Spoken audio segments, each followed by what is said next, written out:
Do you love horror, science fiction, B-movies, horror hosts, old-time radio, just plain spooky stuff? Then you should sign up at patreon.com/Lord Blood-Rah. You'll be supporting the production of Lord Blood-Rah's Wrackin Theater, presenting the best, worst, and wildest horror films ever made. Lord Blood-Rah's Wrackin Auditorium, featuring the best of old-time radio horror. Captain Paxar's Star Cadet Hour, showing classic 1950s sci-fi shows for Star Cadets of all ages. Plus, you'll get exclusive access to bonus content like Behind the Curtains of the Wrackin Auditorium, a deep dive into radio horror, Lord Blood-Rah's B-movie reviews, a look at a classic low-budget drive-in feature, and much more. Sign up today at patreon.com/Lord Blood-Rah for the love of horror.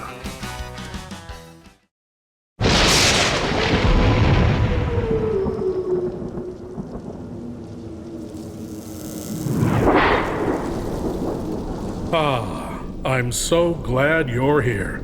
Allow me to introduce myself. I am Lord Blood-Rah.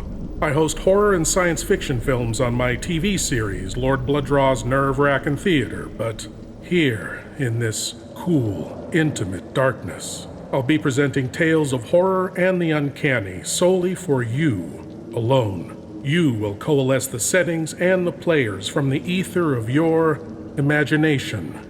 Your terror will be your own creation. This is the sorcery of sound, the subtle magic of old-time radio, horror.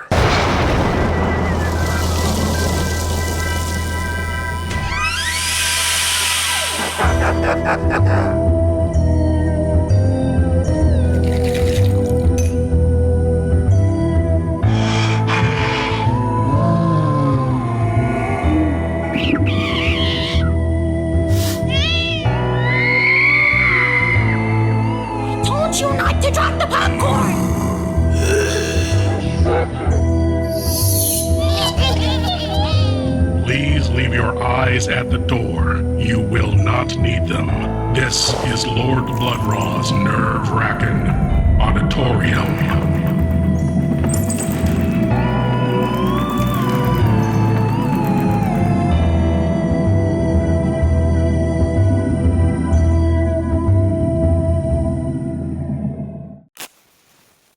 We begin this new year, always a time of hope and renewal, and often unspoken uncertainty, with a comforting, well-known classic tale of fright. From the mind of Edgar Allan Poe comes a tale of madness, murder, and obsession. From Nightfall comes the story, The Tell-Tale Heart.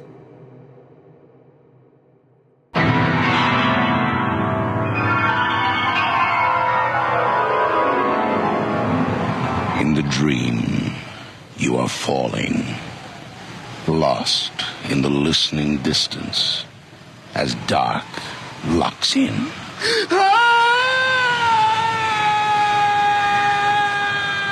Nightfall.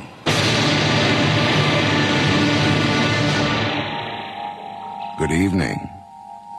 Tonight, let's join the master dreamer, Edgar Allan Poe, the listener who first heard The Telltale Heart. True. Nervous. Very, very dreadfully nervous. I had been, and am. But why will you say that I am mad? The disease had sharpened my senses, not destroyed, not dulled them. Above all was the sense of hearing acute. I heard all things in the heaven and in the earth. I heard many things in hell. Now then, am I mad? Observe how healthily, how calmly, I can tell you the whole story. I was wandering, on my way to nowhere. Away from... that's my secret. We all have secrets.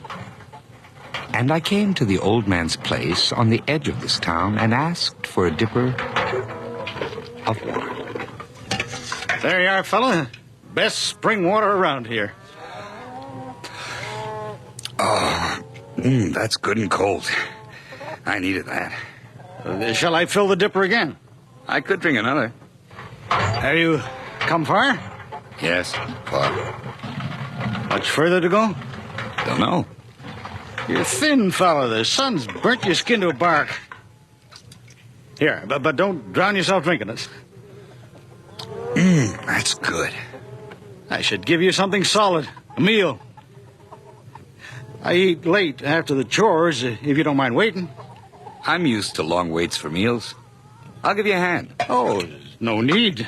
I'm not afraid to work for a meal. Well, all right, if you wish.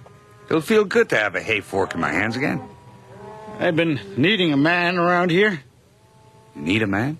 I can do a full day's work, but toward night it gets heavy. Still, a man's wife dead and buried last winter, and his 3 daughters married and gone to their husbands' farms. His 2 sons off to seek more than this small farm can promise. A man needs work to keep his thoughts from growing heavy. Yes, I know.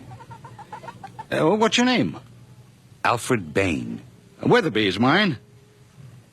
The pigs and chickens haven't been fed, nor the team, and I've 6 cows to milk, and the 7th freshening shortly. Come along then to the barn. I stayed on and worked for the old man. It is impossible to say how first the idea entered my brain. But once conceived, it haunted me day and night. Object there was none. Passion there was none. I loved the old man. He had never wronged me.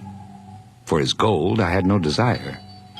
I think it was his eye. Yes, it was this. He had the eye of a vulture. His left eye, a pale blue eye with a film over it. Shall we cut hay tomorrow, Alfred? Hay? Yes, we can cut hay, but doesn't the sky say rain? No, that's not a rain sky for around here. It is where I come from. That'll clear by the morning. I can feel rain when it's on its way. I have a way of feeling what's ahead. Do you? Of what's ahead? What is? No, I don't want to know. And you can't know everything. Far from it. The weather's enough. Go sharpen the sides. Whenever his pale blue eye fell on me, my blood ran cold. And so by degrees, very gradually, I made up my mind to take the life of the old man, and thus rid myself of the eye forever. It was an evil eye, but Weatherby was very kind to me. No one had been this kind. It was too much to bear. You fancy me mad. Mad men know nothing. But you should have seen how wisely I proceeded, with what caution, with what foresight, with what dissimulation I went to work. I was never kinder to the old man than during the whole week before I killed him. Let me carry those horse collars and harnesses, Mr. Weatherby. I'll hook up the team. Oh, no. Why should you? Yes, let me. Here, let go the traces. You've more than earned your keep today, and your wages.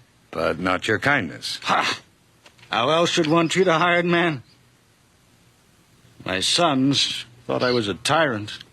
A tyrant? Perhaps I do treat you better than I treated the boys. Now, that is strange. Why do you? I don't know. Because you're not afraid of work. My sons thought they were too clever to work.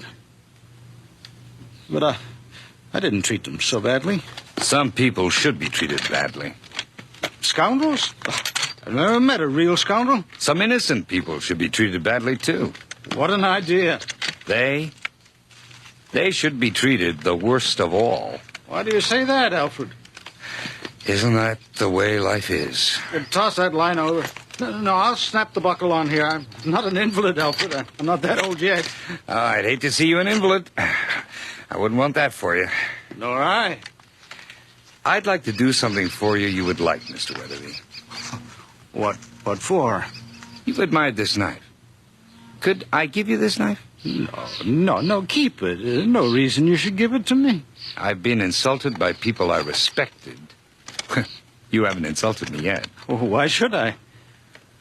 I must get on to the elders' meeting. There. Horse is all hooked up. Up you go. How did I manage without you, Alfred? Gee up. I hope I persuaded you to stay on.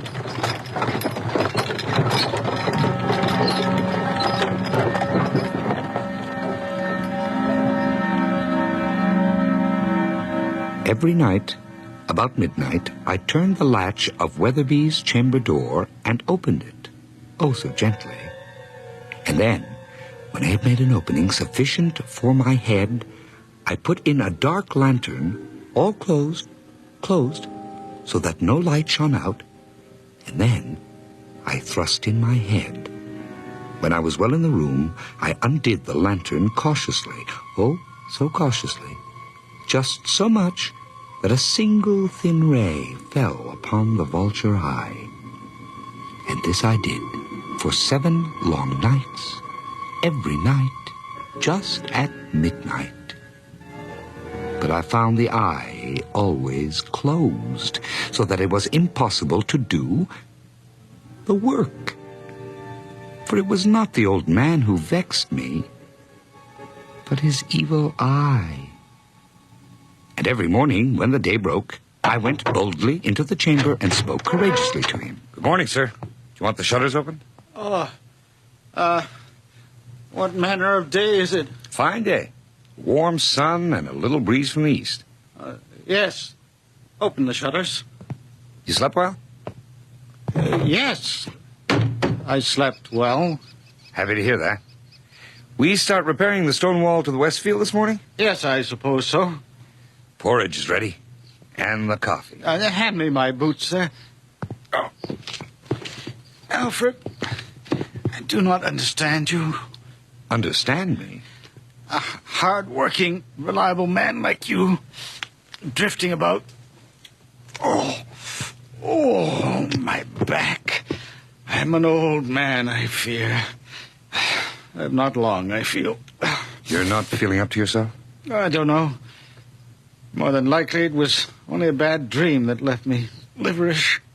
What did you dream? Oh, it is gone now. It's good I have you around, Alfred. When Amelia went to her rest last winter, I was willing to go to mine. But lately, her face has grown vague to me. We had a long life together, she and I. And it was good till these last few years when some mold crept in. Which way should I face? Toward rest or restlessness? What am I waiting for? I wish I knew. Breakfast. Get up and everything will look different. Oh, it is easy to make the days look different. The nights are always the same. The same.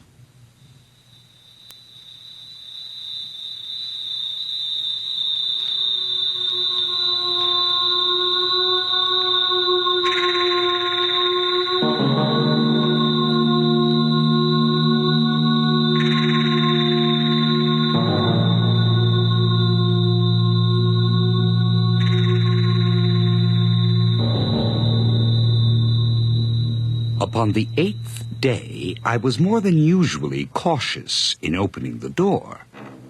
Never before that night had I felt the extent of my own power, of my sagacity. I could scarcely contain my feeling of triumph. To think that there I was, opening the door little by little, and he not even to dream of my secret deeds or thoughts.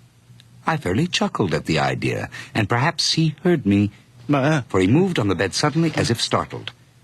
Now you may think that I drew back, but no. His room was as black as pitch with the thick darkness, and so I knew He could not see the opening of the door, and I kept pushing it on, steadily, steadily. I had my head in and was about to open the lantern. Who's there? Who is there? I kept still and said nothing. For a whole hour I did not move a muscle. I did not hear him lie down, no. He sat up in bed, listening, just as I have done night after night, hearkening to the death watches in the wall. It was not a groan of pain or grief the old man made, oh no. It was a low, stifled sound that arises from the bottom of the soul, a groan of mortal terror. I knew the sound well. Many a night when all the world slept, it has welled up from my own bosom, deepening with its dreadful echo the terrors that distracted me. I knew what the old man felt, and pitied him, although I chuckled at heart. Is it the wind? No, there's no one. What is it? Who is there? No, there's nothing to see but to hear. But I feel a presence. I've known you were coming for me. Death, the dark shadow. It's the wrong time before the crops are in, and while I've still some business to arrange with people in the town, my house is not in order. Do not surround me this way! I opened a very, very little crevice in the lantern. You cannot imagine how stealthily. Until a single dim ray, like the thread of a spider, shot from the crevice and fell full upon the vulture eye. It was open, wide open, and I grew furious as I gazed upon it, all dull blue, with a hideous veil over it that chilled the very marrow in my bones. But I could see nothing else of the old man's face or person, for I had directed the ray, as if by instinct, precisely upon the damned spot. Have I not told you that what you mistake for madness is but over-acuteness of the senses? Now, there came to my ears a low, dull, quick sound, such as a watch makes when enveloped in cotton. I knew that sound well. It was the beating of the old man's heart. It increased my fury as the beating of a drum stimulates the soldier into courage. Why do you wait, Death? Why do you wait? You didn't hesitate with Amelia. She had a shawl half knitted. I have much half done and less than half. I scarcely breathed. I held the lantern motionless. I tried to see how steadily I could maintain the ray upon the eye.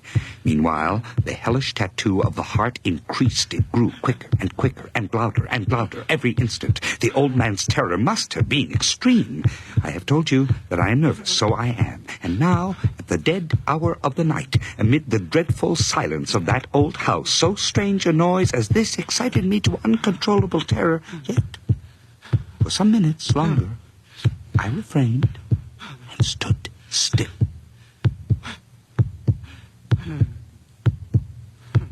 But the beating grew louder. I thought the heart must burst, and a new anxiety seized me. The sound would be heard by a neighbor. Stop it. Stop it.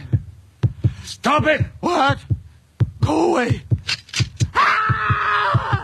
No! I threw open the lantern and dragged him to the floor and pulled the heavy bed over him.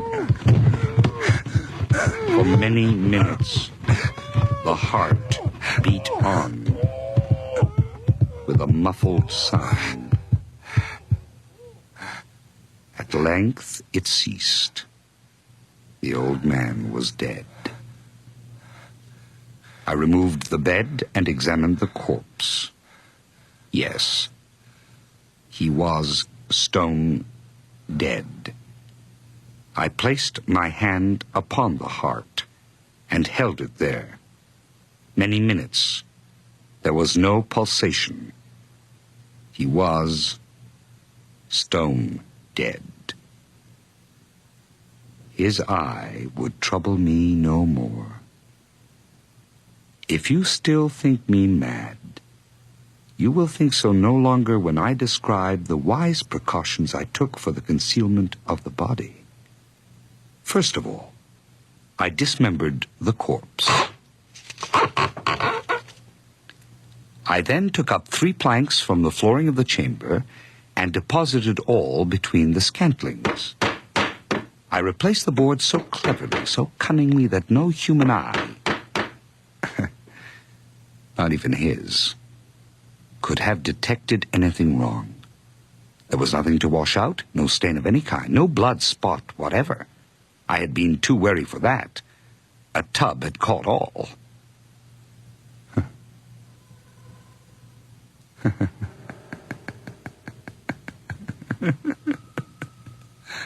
Old man under the planks. You were a good man. If I could have plucked out the evil eye without killing you, that is what I would have done. Don't think badly of me, Mr. Weatherby. I did you a good turn, too, ridding you of that evil eye. But if I've done any wrong, it's because of that evil eye looking at me, giving me thoughts no man should have. But I haven't done wrong. I've done good. A great deal of good. And everything is... Who? At the door. At 4 a.m. But what have I now to fear? Nothing. The eye is closed, and the heart is still.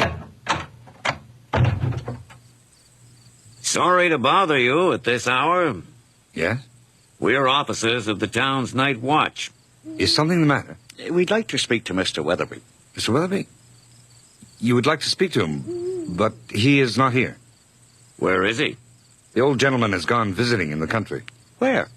That he didn't say when he left. Perhaps to one of his daughters, but he didn't say. His buggy is in the yard, and his horses in the barn. Ah.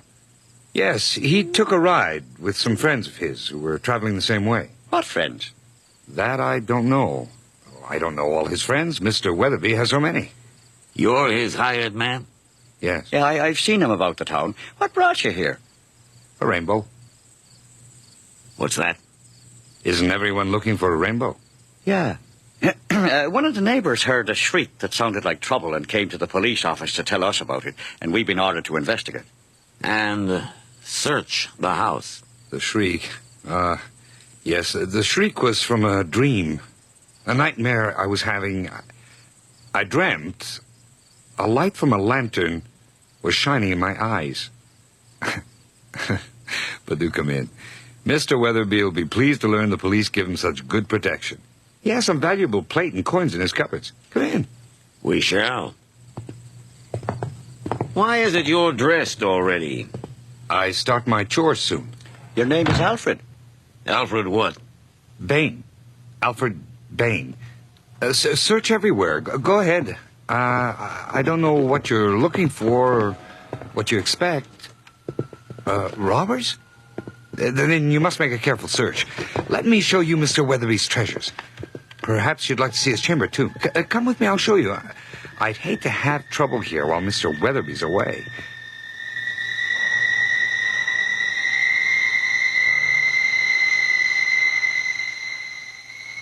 There is nothing wrong here. Everything seems in order.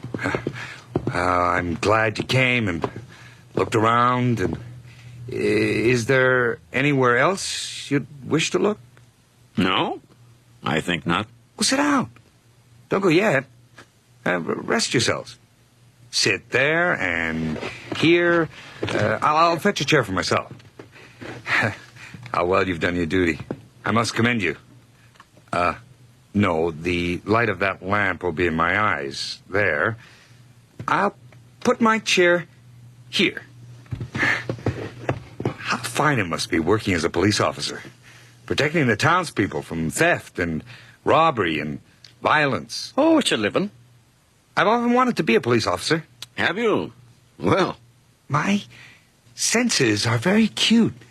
I hear the most minute sounds around me. I'm very sensitive to everything. Perhaps I shall still end up as a police officer. That would suit me admirably. when will Mr. Weatherby be returning? I don't know. Shortly, I hope. There's the oats to cut if this hot sun stays with us. The crops are good this year hereabouts. Excellent. Mr. Weatherby is very pleased with his. He says I brought him luck. A hired man does that sometimes. Oh, but I can't take credit for that. Mr. Weatherby speaks well of you, I hear. Does he?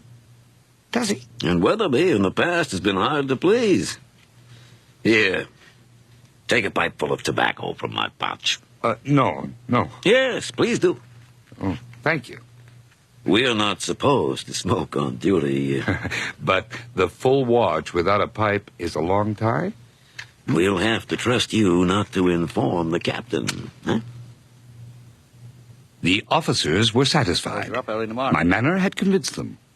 I was singularly at ease, with my chair upon the very spot beneath which reposed the corpse of the victim. The officers sat and chatted of familiar things, but ere long I felt myself getting pale and wished them gone. My head ached, and I fancied a ringing in my ears, but still they sat and chatted. The ringing became more distinct. It continued and became more distant. The new street lamps in the town have made our job a little easier and more pleasant, especially on very dark nights. Oh, I'm sure. But out here, on the edge of town, there are not many lamps. And there should be more. Several more, at least. Oh, someday. People are always stumbling into holes and hurting themselves. One day, someone will break a leg. But these things take time. The town has come a long way. Indeed. Yes, I like this town. I hope I can settle down here. Well, why not? Yes, well, why not? Mr. Weatherby certainly needs a good man. He's grown too old to do much of the work around here himself. That's exactly what I feel. Exactly. Mr. Weatherby needs someone, and why not me? He and his sons couldn't get along. Oh, the fighting that went on. A difficult man. I don't understand that. He and I have never had an argument. We've gotten along very well. Scarcely a cross word. You must be a rare fella. No, it's Mr. Weatherby who's the exceptional man. He's had his troubles. His whole family leaving and his wife dying, the aches and pains of old age, and losing the sight of his left eye. His left eye? He's blind in that left eye? You didn't know? No, I did not. That's why it stares that way, and sometimes wanders on its own. He can't see out of it. His left eye? Not a speck. No doubt I grew very pale. A few years ago. I realized the noise was not within my ears. It increased. It was a low, dull, quick sound, such a sound as a watch makes when enveloped in cotton. I gasped for breath. I talked more quickly, more vehemently, but the noise steadily increased. I rose and argued about trifles in a high key and with violent gestures. Why would they not be gone, those officers? I paced the floor to and fro with heavy strides, as if excited to fury by the observations of the men, but the noise steadily increased. Mr. Bain, sit down. I'm not going to argue with you over which line of thoroughbred has produced the better horse. No, don't give in. Argue with me. Argue what? Whatever. You made a statement, and now you won't stand by it. You won't back it up. For my life, I can't remember what the statement was I made that started this whole thing. Nor can I. The two of you Then I'm being made a fool of. No, we're simply talking. Can't we talk? Talk, yes, talk. Say anything you like, and I won't disagree with you. I can be as sociable as anyone else and agree no matter what is said. You do not need to convince me either. What do you wish to say? Oh, come now. One doesn't go at talk as boldly as that. One slips into it. I like talk to slide in of its own accord, don't you? Do I? I don't like talk that's too careful either, or touchy. Easy talk is what I like. Ah, easy talk and a fire and smoke. Oh, stop it. This chatter and the smiles, those smiles, yours and yours. Is it possible you don't hear that? Hear what? Listen to it. Louder, louder, louder. What? You hear, both of you. You suspect. You know. You're making a mockery of my horror. I cannot bear your hypocritical smiles any longer. I must scream or die. What's taken hold of you? What's wrong with you? Villains! No more pretense. I admit the deed. Tear up the planks. Here. It's the beating of his hideous heart. It has stopped. Here. Let's see what is under those planks. It has stopped.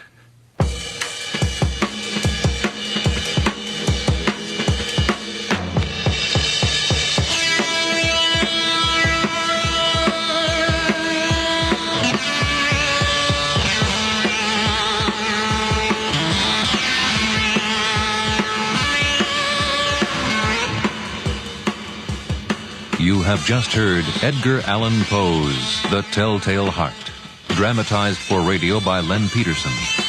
The narrator, Alfred Bain, was played by Richard Monette, and Old Man Weatherby was Frank Perry.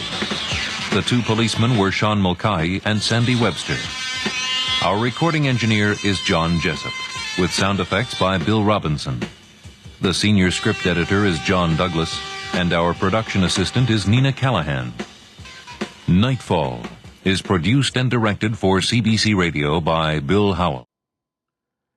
A comforting classic, a tale of cozy familiarity. In this beginning of the new year, when one clings to the reassurance of what is known, while facing the expanse of the unknown, charted by the calendar. Happy New Year.